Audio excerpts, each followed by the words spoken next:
एक अमीर लड़का था। उसे एक गरीब किसान की लड़की से प्यार हो गया था।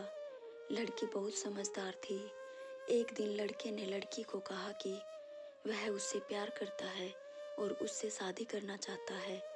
लड़की ने कुछ सोचकर उसे मना कर दिया, क्योंकि उसका गरीब परिवार से रिश्ता था।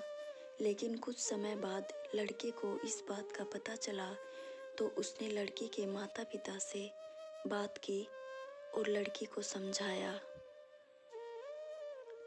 काफ़ी समझाने के बाद उन दोनों ने शादी कर ली। शादी करके दोनों बहुत खुश थे। शादी के बाद लड़का उसे बहुत प्यार करता था, लेकिन कुछ महीनों के बाद लड़की को त्वचा रोग हो गया, जिससे वह अपनी सुंदरता को खोने लगी। अब लड़की को डर लगने लगा, कहीं उसके इस रोग के कारण उसका पति उसको छोड़ ना दे।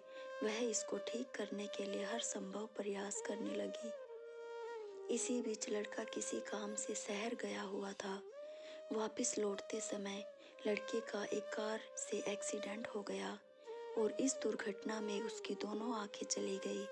इस दुर्घटना के बाद कुछ दिनों बाद उनका जीवन सामान्य और खुशहाल होने लगा। चर्म रोग के कारण वह लड़की दिन प्रतिदिन कमजोर और बदसूरत होती गई, लेकिन पति के अंधे होने के कारण उसकी शादी अच्छे से चल रही थी। पति न देखने के कारण वह उससे वैसे ही प्यार करता रहा।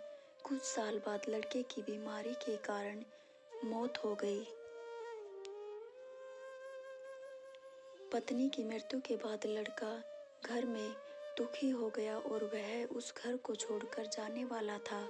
तभी उसके पड़ोसी ने उसको यह कहते हुए दिलासा दिया कि अब तुम तुम्हारी पत्नी के बिना अकेले कैसे रहोगे।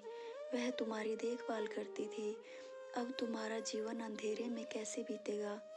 तभी लड़के ने कहा कि मैं अंधा होने का नाटक कर रहा था, ताकि मेरी पत्नी अपनी बीमारी और कुरूपता के कारण ऐसा महसूस ना करे कि मैं उससे प्यार नहीं करता।